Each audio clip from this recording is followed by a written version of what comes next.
हे गजानन, गणनायक, गौरीपुत्र, गणेश, ज्ञानमय, विज्ञानमय, तुम श्रीति में अशेष। मोदक प्रिय मृद मंगल दाता, विद्या वारिधि बुद्धि विधाता। ओम श्री गणेशाय नमः। ओम गम गणपत्ये नमः। नमस्कार भक्तजन, आशा करते हैं कि आप लोग स्वस्थ हैं और खुश होंगे। अब मैं आप सभी को एकादशी की ओर ध्यान केंद्रित करना चाहता हूं। चलिए। परिचय। हिंदू धर्म में एकादशी का व्रत अत्यंत महत्वपूर्ण माना जाता है। प्रत्येक महीने की इस पवित्र तिथि पर भगवान विष्णु को समर्पित व्रत रखने का प्रचलन है। जय एकादशी व्रत कथा भी इसी पावन दिन के महत्व एवं आध्यात्मिक ऊर्जा का प्रमाण है। ये कथा न केवल भक्तों के पापों के नाश का संदेश देती है, बल्कि यह भी बताती है कि जीवन में आने वाली विपत्तियों के बीच संयम, तपस्या एवं निरंतर भक्ति से मोक्ष का मार्ग प्रशस्त होता है। इस विस्तृत व्रत कथा में हम प्राचीन काल के स्वर्गीय वातावरण, दिव्य प्राणियों के जीवन, उनके गुण, उल्लास एवं भक्ति की चर्चा करेंगे। साथ ही हम माल्यवान एवं पुष्पवती की कथा के माध्यम से ये देखेंगे कि कैसे भगवान इंद्र के शाप के बाद भी एकादशी के व्रत ने उन्हें अंधकार से प्रकाश की ओर लौटाया और भगवान विष्णु की कृपा से मोक्ष की प्राप्ति हुई। एकादशी का महत्व और धार्मिक पृष्ठभूमि। एकादशी का इतिहास एवं परंपरा। एकादशी का उल्लेख हिंदू धर्मग्रंथों, पुराणों, वेदों एवं उपनिषदों में मिलता है। कहा जाता है कि भगवान विष्णु ने अपने भक्तों को यह उपहार दिया ताकि वे संयम, तपस्या और भक्ति के माध्यम से अपने पापों से मुक्ति प्राप्त कर सके। एकादशी का व्रत शारीरिक संयम के साथ साथ मन की शुद्धता का भी प्रतीक है। एकादशी के आध्यात्मिक लाभ। पापों का नाश। एकादशी व्रत के पालन से मनुष्य के सभी पाप नष्ट होते हैं। आत्मिक शुद्धि। व्रत के दौरान ध्यान, मंत्र जाप एवं आत्मनिरीक्षण से मन की अशुद्धियां दूर होती हैं। मोक्ष का मार्ग। सच्ची भक्ति एवं संयम से मोक्ष प्राप्ति का मार्ग प्रशस्त होता है। शारीरिक स्वास्थ्य। उपवास से शरीर में विषाक्त पदार्थों का नाश होता है और स्वास्थ्य में सुधार आता है। इस प्रकार एकादशी का व्रत केवल धार्मिक अनुष्ठान नहीं है, बल्कि यह शारीरिक, मानसिक एवं आध्यात्मिक स्तर पर व्यक्ति का समग्र विकास सुनिश्चित करता है। कथा की पृष्ठभूमि। स्वर्गीय आनंद एवं दिव्यता का युग। स्वर्ग का वातावरण। प्राचीन समय में जब देवताओं एवं दिव्य प्राणियों का युग चरम पर था, तब स्वर्ग में हर क्षण उत्सव, नृत्य एवं संगीत की मधुर धुन गूंजती रहती थी। नंदनवन, देवताओं का प्रमुख निवास स्थान, अपने अद्वितीय सौंदर्य, हरे भरे वृक्ष, रंग बिरंगे फूलों एवं निर्मल जलप्रपातों के लिए प्रसिद्ध था। इस दिव्य वातावरण में प्रत्येक प्राणी अपने जीवन के उच्चतम आदर्शों को अपनाता था। दिव्य प्राणियों का जीवन। स्वर्ग के प्राणी, गंधर्व, अप्सरा, ऋषि मुनि एवं अन्य दिव्य जन सदैव भक्ति, प्रेम एवं सौंदर्य के आदर्शों का पालन करते थे। इन प्राणियों के जीवन में संगीत, नृत्य एवं कला का अद्भुत मेल था, जिससे स्वर्गीय वातावरण और भी मोहक एवं दिव्य हो जाता था। इसी पृष्ठभूमि में माल्यवान एवं पुष्पवती का आगमन होता है, जो स्वर्ग के उन प्रमुख गंधर्वों में से एक थे। माल्यवान एवं पुष्पवती, स्वर्गीय जोड़ी का परिचय। माल्यवान का व्यक्तित्व। माल्यवान एक अत्यंत प्रतिभाशाली, संगीतज्ञ एवं नृत्यकर्मी थे। उनके स्वर में एक अद्भुत माधुर्य था और उनकी कलात्मक प्रस्तुति से देवताओं का हृदय आनंदित हो जाता था। वे न केवल अपने गीतों एवं नृत्य से स्वर्ग में रंग भरते थे, बल्कि अपने आचरण एवं नैतिक मूल्यों से भी आदर्श स्थापित करते थे। पुष्पवती की भव्यता। पुष्पवती की सुंदरता, ज्ञान एवं भक्ति की चर्चाएं दूर दूर तक फैल गई थीं। उनके सौंदर्य के साथ साथ उनकी सरलता एवं सच्ची भक्ति ने उन्हें स्वर्ग में एक आदर्श पत्नी एवं भक्त के रूप में प्रतिष्ठित किया था। दोनों की जोड़ी को स्वर्गीय समाज में अत्यंत सम्मान एवं प्रेम के साथ देखा जाता था। विवाहिक जीवन एवं आदर्श। माल्यवान एवं पुष्पवती का विवाहिक जीवन अत्यंत मधुर एवं प्रेममय था। दोनों के बीच गहरा स्नेह, आदर एवं सहयोग था, जो न केवल व्यक्तिगत स्तर पर बल्कि स्वर्गीय समाज में भी आदर्श माना जाता था। उनके जीवन में संगीत, नृत्य एवं भक्ति का समावेश था, जिससे वे देवताओं में विशेष स्थान रखते थे। वसंत ऋतु का आगमन एवं स्वर्गीय उत्सव। वसंत ऋतु का सौंदर्य। वसंत ऋतु के आगमन के साथ ही स्वर्ग में नई जान आ गई। फूलों की बहार, मधुर वायुमंडल एवं खिलते रंगों ने स्वर्ग को एक अद्वितीय सौंदर्य प्रदान किया। इस ऋतु में प्रत्येक प्राणी के हृदय में उमंग एवं उल्लास का संचार हुआ। महोत्सव का आयोजन। स्वर्ग में देवताओं द्वारा एक भव्य महोत्सव का आयोजन किया गया, जिसमें सभी दिव्य प्राणी, गंधर्व, अप्सरा, ऋषि एवं अन्य भाग लेने लगे। उत्सव के इस पर्व में संगीत, नृत्य एवं भक्ति का अद्भुत समागम हुआ, जिससे स्वर्ग का वातावरण अत्यंत आनंदमय हो उठा। माल्यवान एवं पुष्पवती की प्रस्तुति। इस उत्सव में माल्यवान एवं पुष्पवती ने भी अपनी कला से चार चांद लगा दिए। उनके द्वारा प्रस्तुत गीत एवं नृत्य में भक्ति, प्रेम एवं सौंदर्य का अद्वितीय मिश्रण था। उनके हर स्वर में दिव्यता झलकती थी और उनके प्रत्येक नृत्य के कदम में स्वर्ग का सुकून विद्यमान था। इंद्र का क्रोध, एक त्रुटि जिसने बदल दिया जीवन का रंग। उत्सव के मध्य में असामान्यता। उत्सव के दौरान जब पुष्पवती ने अपने आकर्षक वस्त्रों एवं आभूषणों से स्वयं को सजाया हुआ था, तो माल्यवान का मन अत्यंत प्रसन्न हुआ। इस प्रसन्नता में उनका ध्यान भटक गया और उनके गीत में एक हल्की फुल्की त्रुटि उत्पन्न हो गई। उस दिन का गीत, जो हमेशा दिव्यता का परिचायक था, उसमें एक अशुद्धि आ गई। इंद्र का कठोर रुख। भगवान इंद्र, जो स्वर्ग के शासक माने जाते थे, इस असमान व्यवहार से अत्यंत क्रोधित हो उठे। उन्होंने देखा कि माल्यवान एवं पुष्पवती की त्रुटि से स्वर्ग का आदर्श वातावरण प्रभावित हो सकता है। इंद्र के मन में यह विचार उमड़ पड़ा कि देवताओं के बीच इस प्रकार की अशुद्धि स्वीकार्य नहीं है। शाप का उच्चारण। क्रोध से भरकर भगवान इंद्र ने माल्यवान एवं पुष्पवती दोनों पर कठोर शाप दिया। उन्होंने कहा, तुम दोनों अपने इस अशुद्ध आचरण के कारण स्वर्ग के आनंद से वंचित हो जाओगे और पृथ्वी पर एक निचले जीवन का अनुभव करना पड़ेगा। इन शब्दों ने दोनों के हृदय में भय एवं पीड़ा का संचार कर दिया, जिससे उनका स्वर्गीय जीवन अचानक अधमरा सा हो गया। शाप एवं पतन। स्वर्ग से पृथ्वी की ओर गिरावट। शाप का प्रभाव। भगवान इंद्र के शाप ने माल्यवान एवं पुष्पवती के जीवन को पूरी तरह बदल कर रख दिया। स्वर्ग की दिव्यता, प्रतिष्ठा एवं आनंद अचानक से उनके जीवन से उड़ा ली गई। उनकी दिव्य पहचान अब नष्ट हो गई और उन्हें पृथ्वी पर जन्म लेना पड़ा। पिशाच रूप में परिवर्तन। शाप के अनुसार उन्हें पिशाच योनि में जन्म लेने का श्राप मिला। पिशाच, जो कि अंधकार, भय एवं पीड़ा के प्रतीक माने जाते हैं, का रूप उन्हें मिला। एक समय के स्वर्गीय संगीतकार एवं भक्त अब कष्टों से भरी अंधेरे जंगलों में भटकते हुए अपने पूर्व गौरव की याद में डूब गए। जीवन में विपत्तियां एवं पश्चाताप। पिशाच रूप में जीवन जीते हुए माल्यवान एवं पुष्पवती को अनगिनत कष्ट, भूख, प्यास एवं अपमान का सामना करना पड़ा। उनके दिन अब निरंतर पीड़ा, दुख एवं पश्चाताप में बीतते थे। हर पल उन्हें अपने पूर्व स्वर्गीय जीवन की याद दिलाती थी, जिससे मन में निरंतर असंतोष एवं वेदना बनी रही। विपत्ति के बीच आशा की किरण। एकादशी व्रत का उदय। एकादशी का दिव्य संदेश। हिंदू धर्म में एकादशी का दिन अत्यंत पुण्यदायक माना जाता है। ऐसा विश्वास है कि एकादशी के दिन उपवास एवं संयम से भगवान विष्णु अपने भक्तों को आशीर्वाद प्रदान करते हैं। इस दिन किए गए व्रत से पापों का नाश होता है और मोक्ष का मार्ग खुल जाता है। अनजाने में किया व्रत। जब माल्यवान एवं पुष्पवती पिशाच के रूप में जीवन जी रहे थे, तब भी उनके हृदय में कहीं न कहीं भक्ति की किरण जल रही थी। उस दिन जैसे ही सूर्यास्त के पश्चात चंद्रमा की कोमल किरणें फैली, दोनों ने अनजाने में भोजन एवं जल का व्रत कर लिया। उन्हें इस बात का कोई अवगत नहीं था कि ये दिन एकादशी है, परंतु उनके अंदर संयम एवं तपस्या की वह अनजानी भावना प्रभावित हो गई थी। संयम एवं तपस्या की अवस्था। पूरे दिन बिना भोजन एवं जल के दोनों ने अपने शरीर एवं मन में संयम का अभ्यास किया। ठंडे वातावरण में जब अन्य प्राणी विश्राम कर रहे थे, माल्यवान एवं पुष्पवती एक वृक्ष के नीचे रात बिताने लगे। उस कठिन समय में भी उनके मन में एक अद्भुत शांति एवं ध्यान की अनुभूति होती रही।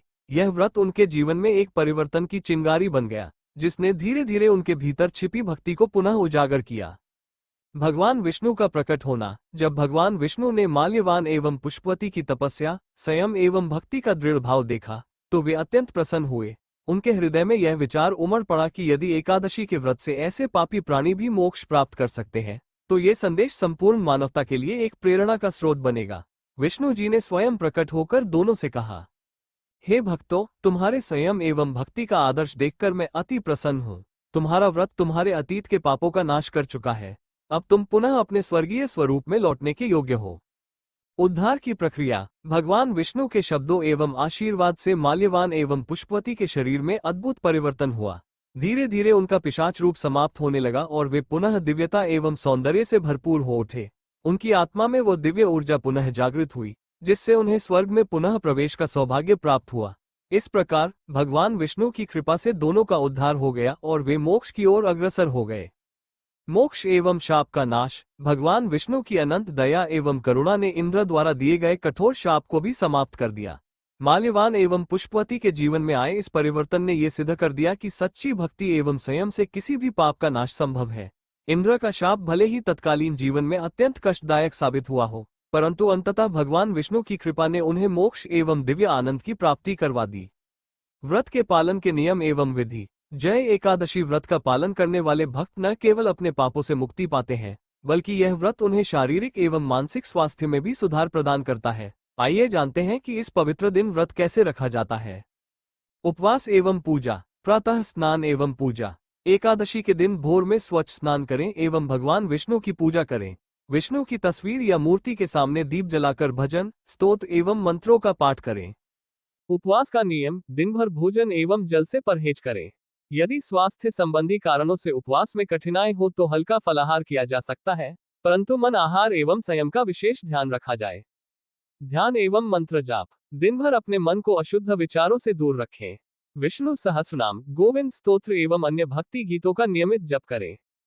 ध्यान एवं योग का अभ्यास करें, जिससे मानसिक शांति एवं आत्मिक ऊर्जा में वृद्धि हो। दान एवं सेवा। एकादशी के दिन दान, विशेषकर खाद्य या वस्त्र दान करने से पुण्य की प्राप्ति होती है। समाज एवं परिवार के प्रति प्रेम, सद्भावना एवं सहयोग का संदेश दें। रात्रि जागरण एवं कथा वाचन। एकादशी की रात्रि में जागरण करके मंदिरों एवं धार्मिक संगठनों में आयोजित भजन संध्या एवं कथा वाचन में भाग लें। इस समय भगवान विष्णु की आराधना एवं ध्यान के माध्यम से मन की शुद्धि एवं संयम बनाए रखें। सामाजिक एवं पारिवारिक संदेश। जय एकादशी व्रत कथा का संदेश समाज में एकता एवं अनुशासन का भी प्रतीक है। जब परिवार एवं समाज के सदस्य एक साथ व्रत रखते हैं तो उनके बीच प्रेम, सहयोग एवं भाईचारे की भावना प्रबल होती है। आधुनिक जीवन में व्रत का महत्व। आज के व्यस्त एवं तेजी से बदलते समय में जहां भौतिक सुख सुविधाओं के पीछे भागते हुए व्यक्ति अपनी आत्मा को भूल जाता है, वहां जय एकादशी व्रत का पालन व्यक्ति को संयम, तपस्या एवं भक्ति का सही मार्ग दिखाता है। यह व्रत न केवल शारीरिक स्वास्थ्य में सुधार लाता है, बल्कि मानसिक एवं आध्यात्मिक विकास में भी सहायक होता है। आध्यात्मिक जागरूकता एवं जीवन में परिवर्तन। माल्यवान एवं पुष्पवती की कथा हमें ये सिखाती है कि जीवन में संयम एवं आत्मनिरीक्षण से ही सच्ची भक्ति संभव है। व्यक्ति यदि अपने आंतरिक दोषों एवं पापों का आत्मनिरीक्षण करता है तो वह उन्हें सुधारकर मोक्ष की ओर अग्रसर हो सकता है। विश्वास एवं श्रद्धा की शक्ति। सच्चे मन से की गई भक्ति, चाहे वह कितनी भी विपत्तियों में हो, भगवान की कृपा अवश्य प्राप्त करती है। जब व्यक्ति के हृदय में श्रद्धा एवं विश्वास का दीप प्रज्वलित रहता है, तब उसकी आंतरिक ऊर्जा से सभी बाधाएं पार हो जाती हैं। मोक्ष एवं शाश्वत आनंद। जय एकादशी व्रत कथा का अंतिम उद्देश्य मोक्ष की प्राप्ति है। इस कथा से यह सिद्ध होता है कि सच्ची भक्ति एवं संयम से व्यक्ति अपने अतीत के पापों को नष्ट कर स्वर्गीय आनंद एवं मोक्ष का लाभ उठा सकता है। कथा के प्रमुख संदेश एवं शिक्षा। जय एकादशी व्रत कथा से हमें निम्नलिखित महत्वपूर्ण संदेश प्राप्त होते हैं। भक्ति एवं संयम की महत्ता। जीवन में आने वाली विपत्तियों के बावजूद संयम, तपस्या एवं भक्ति से मोक्ष का मार्ग खुलता है। आत्मिक जागरूकता। स्वयं के दोषों एवं पापों का आत्मनिरीक्षण कर उन्हें सुधारने का प्रयास करना आवश्यक है। कर्म का फल। हर व्यक्ति को अपने कर्मों का फल अवश्य प्राप्त होता है, अतः सदैव नैतिक एवं शुद्ध आचरण अपनाएं। सामाजिक एकता। परिवार एवं समाज में एकता, सहयोग एवं प्रेम का विकास आध्यात्मिक उन्नति का मूल आधार है। आधुनिक जीवन में आध्यात्मिकता। भले ही जीवन में भौतिक सुख सुविधाओं का मोल बढ़ गया हो, परंतु आत्मा की शुद्धता एवं ईश्वर के प्रति समर्पण ही सच्चे आनंद एवं मोक्ष की कुंजी है। आधुनिक संदर्भ एवं आज के भक्तों के लिए संदेश। आज के इस डिजिटल युग में, जहां समय की कमी और व्यस्त दिनचर्या के कारण व्यक्ति अपने अंदर की शांति खो देता है, जय एकादशी व्रत का पालन व्यक्ति को एक अद्भुत मानसिक शांति एवं आत्मिक ऊर्जा प्रदान करता है। उपवास एवं संयम के माध्यम से शरीर से विषाक्त पदार्थ दूर हो जाते हैं और मन को ध्यान एवं भक्ति का सार्थक अनुभव होता है। सामाजिक एवं पारिवारिक सुधार। जब परिवार एवं समाज के सदस्य एक साथ व्रत रखते हैं तो उनके बीच का संबंध और मजबूत होता है। यह पारिवारिक एकता एवं सामाजिक सहयोग के संदेश को बढ़ावा देता है, जिससे समाज में नैतिकता एवं शांति का वातावरण निर्मित होता है। सच्ची भक्ति की प्रेरणा। जय एकादशी व्रत कथा से यह संदेश मिलता है कि यदि मन से भगवान विष्णु की आराधना की जाए तो उनकी कृपा अनंत होती है। भले ही व्यक्ति जीवन में कितनी भी कठिनाइयों का सामना करे, सच्ची भक्ति के माध्यम से उसे हमेशा मोक्ष एवं शाश्वत आनंद की प्राप्ति होती है। उपसंहार। जय एकादशी व्रत कथा एक ऐसी अनमोल धरोहर है जो हमें सिखाती है कि जीवन में चाहे कितनी भी विपत्तियां आए, संयम, तपस्या एवं सच्ची भक्ति के माध्यम से हमें हमेशा उद्धार एवं मोक्ष प्राप्ति का मार्ग मिलता है। माल्यवान एवं पुष्पवती का यह अद्भुत परिवर्तन, जो भगवान इंद्र के शाप से शुरू होकर भगवान विष्णु की कृपा से अंततः मोक्ष की ओर अग्रसर हुआ, हमें यह संदेश देता है कि ईश्वर कभी भी अपने भक्तों को निराश नहीं करते। ये कथा न केवल हमारे व्यक्तिगत जीवन में आत्मनिरीक्षण एवं सुधार का मार्ग प्रशस्त करती है, बल्कि समाज एवं परिवार में भी प्रेम, सहयोग एवं एकता का संदेश देती है। जब हम अपने जीवन में संयम एवं भक्ति का पालन करते हैं तो हम न केवल शारीरिक एवं मानसिक स्वास्थ्य में सुधार लाते हैं, बल्कि आत्मिक रूप से भी विकसित होते हैं। आज के इस आधुनिक युग में, जहां भौतिक इच्छाओं एवं सांसारिक सुख सुविधाओं का आकर्षण अत्यंत प्रबल है, जय एकादशी का व्रत हमें याद दिलाता है कि सच्ची खुशी, शांति एवं मोक्ष का मार्ग आत्मा शुद्धि एवं ईश्वर की आराधना में निहित है। समापन विचार। जय एकादशी व्रत कथा के माध्यम से यह सिद्ध होता है कि भले ही जीवन में कितनी भी कठिनाइयां, विपत्तियां एवं शाप लेकर आए, सच्ची भक्ति एवं संयम से व्यक्ति अपने पापों का नाश कर मोक्ष की प्राप्ति कर सकता है।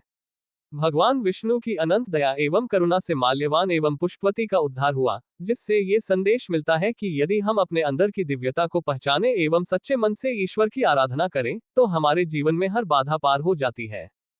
इस विस्तृत कथा से हमें ये भी सीख मिलती है कि सामाजिक एकता, पारिवारिक सहयोग एवं नैतिक आचरण न केवल हमारे व्यक्तिगत जीवन में बल्कि संपूर्ण समाज में भी शांति एवं संतुलन स्थापित करने का आधार है।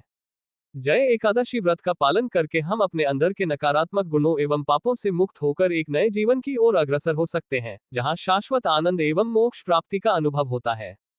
अंत में, जय एकादशी व्रत कथा का यह विस्तृत विवेचन हमें याद दिलाता है कि ईश्वर की कृपा उन लोगों पर सदा बनी रहती है जो अपने जीवन में सच्ची भक्ति एवं संयम का पालन करते हैं।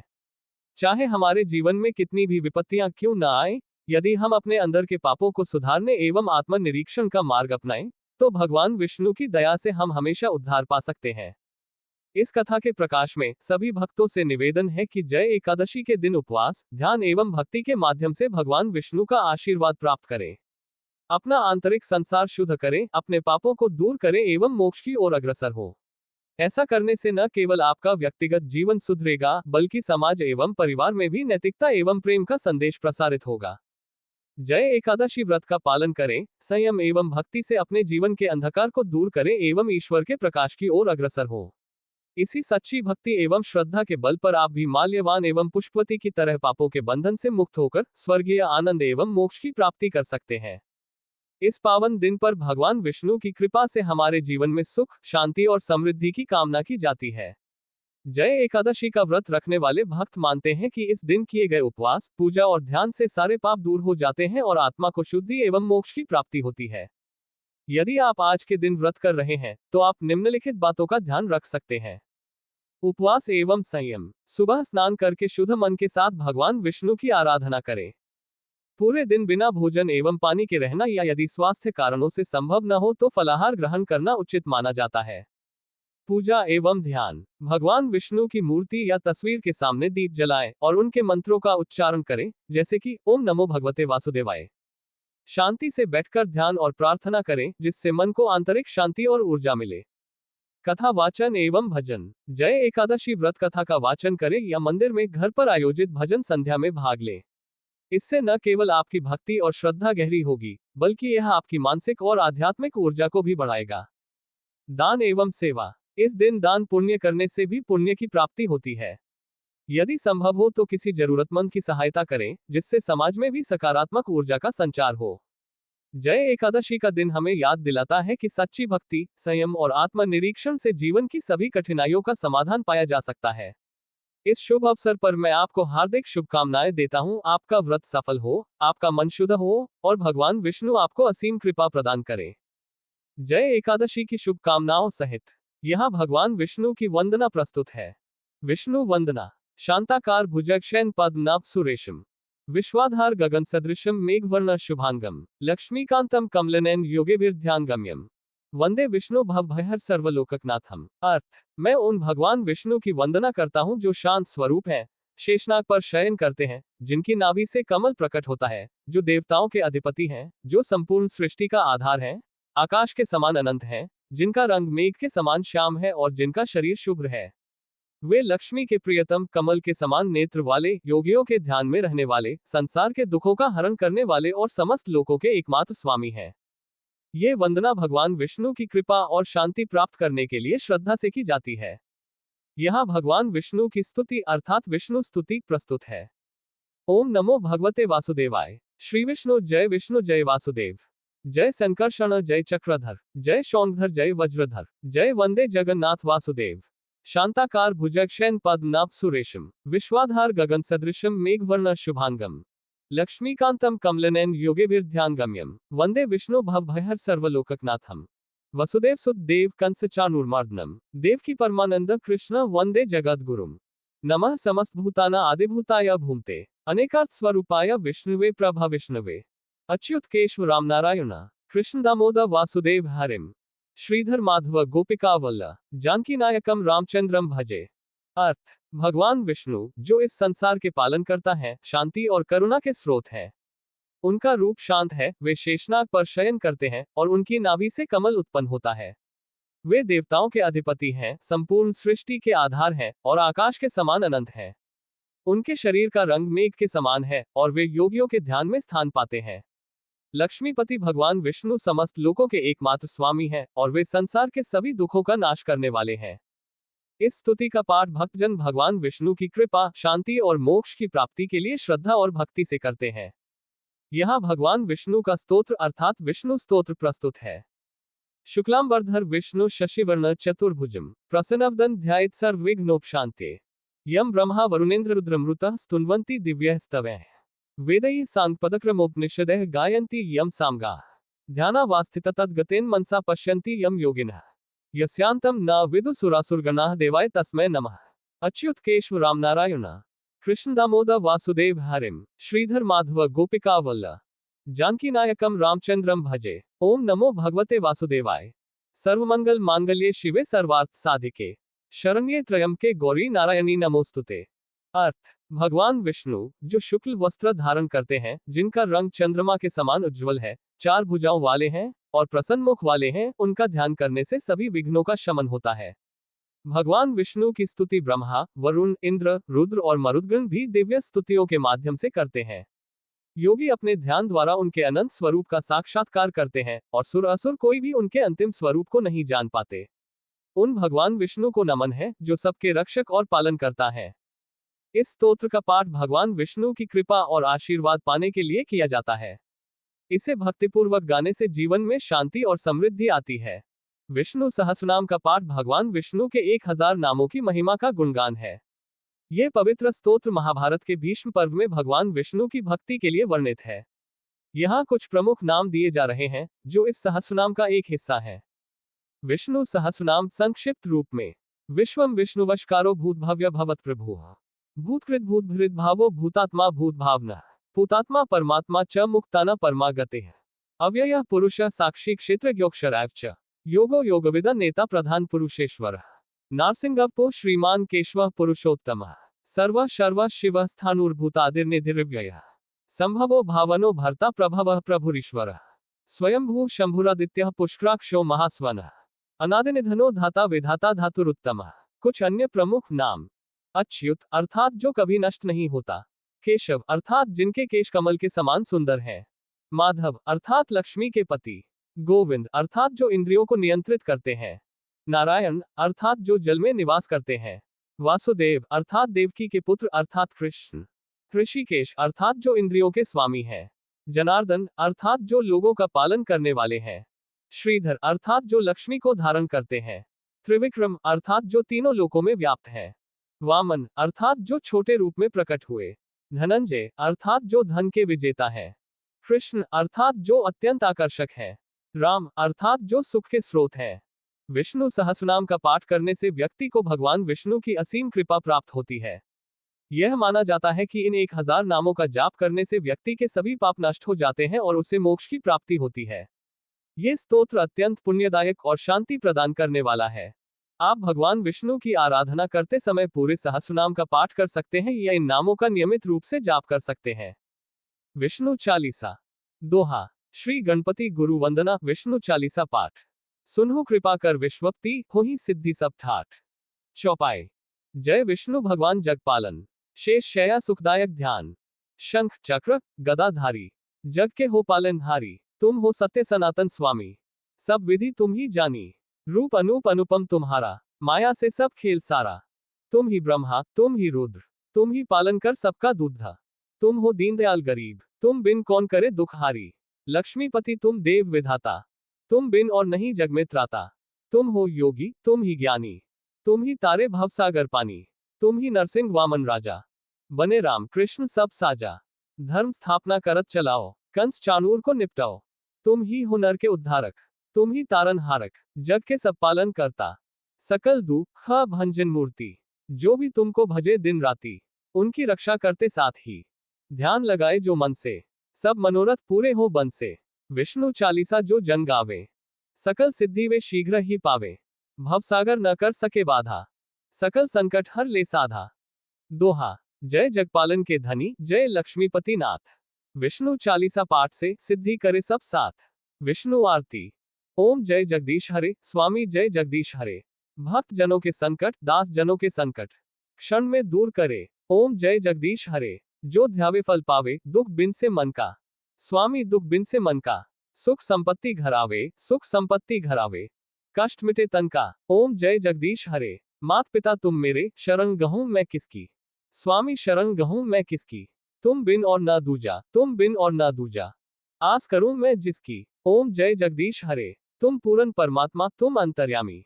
स्वामी तुम अंतर्यामी, पारब्रह्म परमेश्वर, पारब्रह्म परमेश्वर, तुम सबके स्वामी। ओम जय जगदीश हरे। तुम करुणा के सागर, तुम पालन करता, स्वामी तुम पालन करता। मैं मूर्ख हलकामी, मैं सेवक तुम्हारा। ओम जय जगदीश हरे। तुम हो एक अगोचर, सबके प्राणपति, स्वामी सबके प्राणपति। किस विधि मिलू दया में, किस विधि मिलू दया में, तुमको मैं कुमति। ओम जय जगदीश हरे। दीनबंधु दुख हरता, तुम रक्षक मेरे, स्वामी तुम रक्षक मेरे। अपनी जान बचाकर चरणों में गही रखूं। ओम जय जगदीश हरे। आरती का पाठ करने से भगवान विष्णु की असीम कृपा प्राप्त होती है और वे अपने भक्तों के सभी कष्टों का नाश करते हैं। कृपया अपने विचार कमेंट में लिखें और इस कथा को लाइक, शेयर तथा चैनल को सब्सक्राइब करना ना भूलें। खुश रहें और दूसरों को भी खुश रखें। चलिए फिर मिलते हैं दूसरी कथा में। धन्यवाद।